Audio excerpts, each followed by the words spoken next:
کتنی دیر ہم اللہ رب العزت کی عبادت کرتے ہیں؟ صرف 1 گھنٹہ، پون گھنٹہ، اس سے زیادہ نہیں کر پاتے۔ اور حالانکہ ہم لوگوں کو پتا ہے کہ اللہ رب العزت نے اس دن کو اتنا مقدس دن بنایا کہ اللہ رب العزت تمام گناہوں کو ہمارے بخشتا ہے، لیکن ہمیں پھر بھی شرم نہیں آتی، ہم پھر بھی اللہ کی بارگاہ میں نہیں آتے، اللہ کی یہاں سجدہ نہیں کرتے۔ شب برات آئی نہیں، جو انسان کبھی اللہ کی بارگاہ میں جھانکا نہیں، کبھی اللہ کی بارگاہ میں آیا نہیں،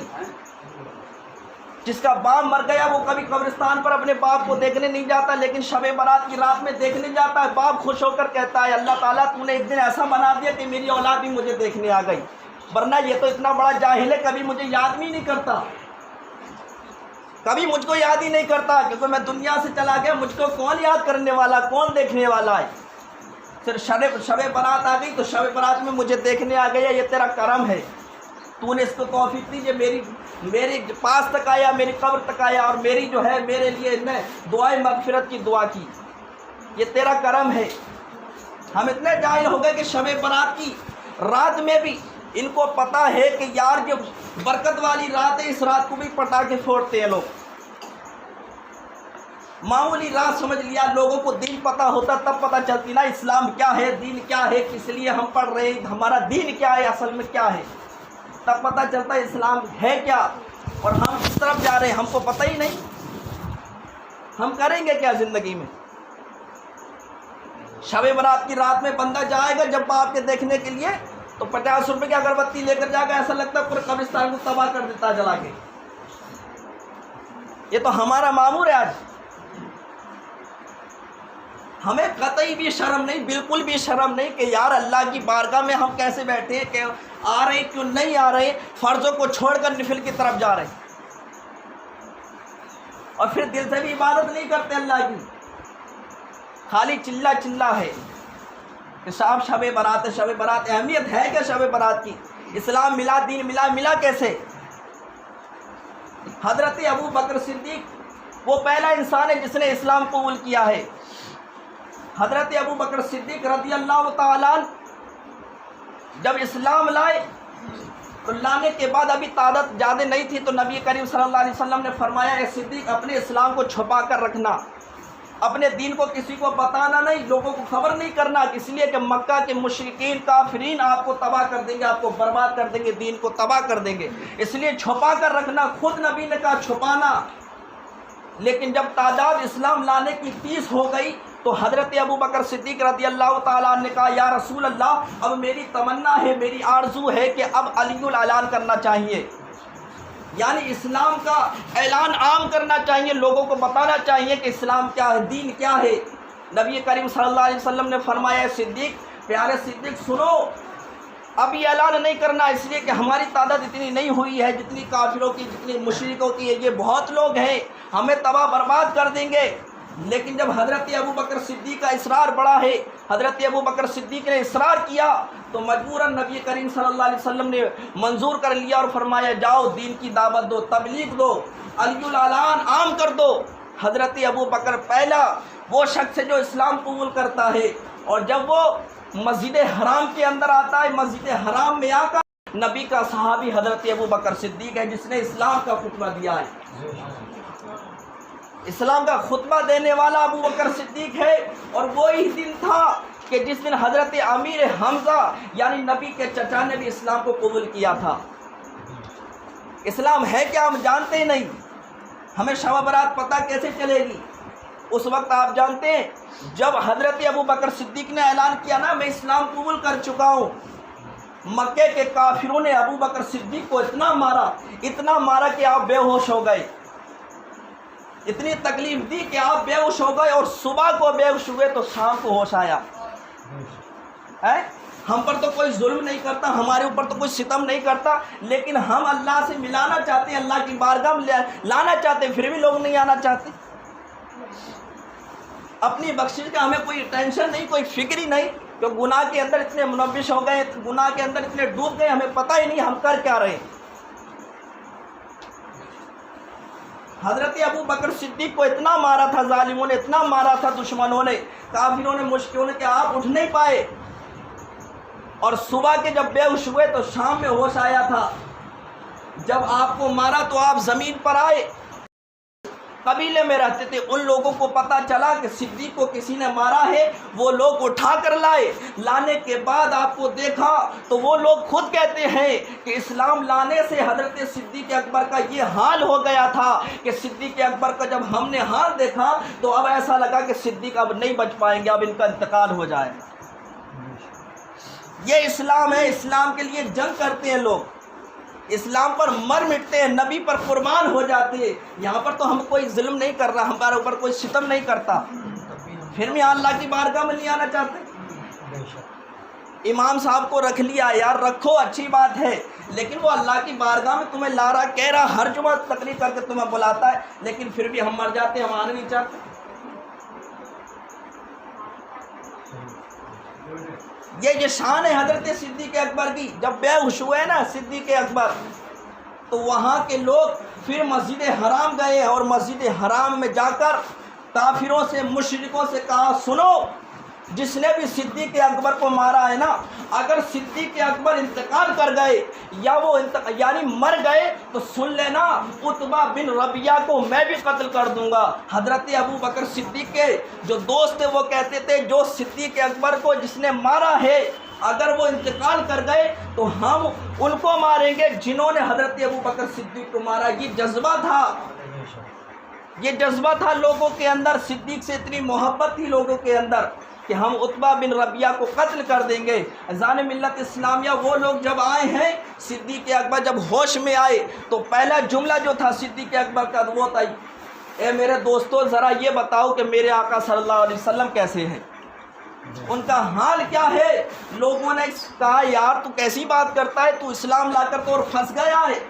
اس لیے کہ تو اس کا نام لیتا ہے کہ جس کے وجہ سے سارے جھگڑے ہوئے ہیں، جس نبی کی وجہ سے سارے فساد ہوئے، تو اس کا نام لیتا ہے۔ کہاں میں اپنے پیغمبر کا نام لیتا ہوں، بتاؤ ان کا حال کیسا ہے۔ اور صدیق اکبر اپنے پیغمبر کا نام کیوں نہیں لیتے؟ اس لیے کہ ہر مسلمان جانتا ہے کہ ہمارا ایمان، ہماری جان کوئی ہے تو آمنہ کا لال ہے، اس کے علاوہ کوئی بھی نہیں۔ صدیق اکبر نے نام لے کر بتا دیا، جس کی ترجمانی اعلیٰ حضرت یوں کی، جان ہے عشق مصطفیٰ، ارے جان ہے عشق مصطفیٰ، روز فضو کرے خدا، جان ہے عشق مصطفیٰ، روز فضو کرے خدا، جس کو ہو درد کا مزہ ناز دوا اٹھائے کیوں۔ ملت اسلامیہ، اذان ملت اسلامیہ تو یہ صدیق اکبر ہے، ان کی شان یہ ہے کہ نبی پر قربان ہونا چاہتے ہیں، اسلام پر قربان ہونا چاہتے ہیں۔ لوگوں نے کہا، یار تو کیسا آدمی ہے جس کی وجہ سے سارا فساد ہوتا ہے، دنگا ہوتا ہے، اس پر ایمان لا کر تو پھنس گیا، پھر نبی کا نام لیتا ہے۔ حضرت ابو بکر صدیق نے کہا، مجھے یہ بتا دو کہ میرے آقا کیسے ہیں، نبی کریم صلی اللہ علیہ وسلم کیسے ہیں۔ لوگوں نے کہا، ہمیں نہیں معلوم، اور جو کچھ چند چنے ہوئے لوگ تھے جو اسلام نہیں لائے تھے، وہ لوگ حضرت ابو بکر صدیق کو چھوڑ کر جا رہے ہیں اور آپ کی والدہ حضرت ام الخیر سے کہہ کر جا رہے ہیں کہ آپ صدیق اکبر کا خیال رکھنا، ان کا دیکھ بھالی کرنا اور ان کو کھانا کھلانا، اس کے لیے ایک طاقت آئی ان کے اندر، اس لیے انہیں کھانا بھی کھلانا۔ جب وہ لوگ چلے گئے، حضرت ام الخیر ابو بکر صدیق کی ماں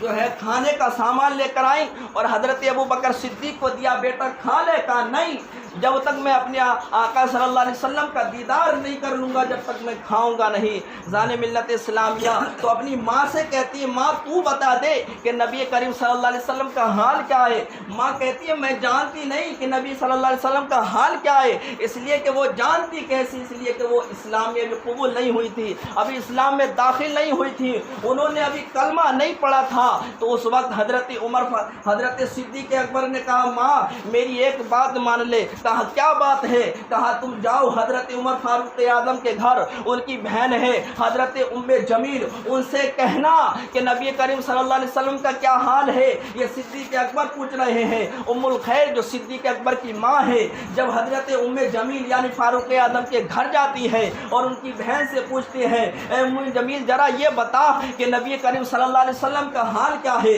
اب وہ کیسے ہے؟ تو ام جمیل کہتی ہیں، حالانکہ وہ اسلام اسلام میں داخل ہو چکی تھی، لیکن پھر بھی وہ چھپانے کے لیے کہتی ہے کہ مجھے پتہ نہیں ہے کہ نبی کریم صلی اللہ علیہ وسلم کا حال کیا ہے۔ ام الخیر کہتی ہے کہ میرے بیٹے نے مجھے بھیجا تھا کہ تو بتائے گی، لیکن اب تو بھی منع کرتی ہے۔ ام جمیل کہتی ہے سنو، میں بات یہ کرتی ہوں کہ میں صدیق اکبر کو ایک مرتبہ دیکھنا چاہتی ہوں۔ ام جمیل کو لے کر ام الخیر اپنے گھر آئی ہے، اور صدیق اکبر کا جب ام جمیل نے حال دیکھا ہے، اتنے بے حال ہے، اتنی طبیعت خراب ہے، اتنے بیمار ہو چکے ہیں کہ حضرت ام جمیل کی آنکھوں سے آنسو اشکبار ہو گئے، آنسو نکلنے لگے، اور کہا ام جمیل نے اے صدیق اکبر تمہیں تو ظالموں نے بڑا ستایا ہے، ظالموں نے بڑا مارا ہے، اے صدیق اکبر اب تمہارا حال کیا ہے؟ صدیق اکبر کہتے ہیں ام جمیل ذرا یہ بتاؤ میرے آقا کا حال کیا ہے؟ تو ام جمیل کہتی ہے اے صدیق اکبر سنو سنو،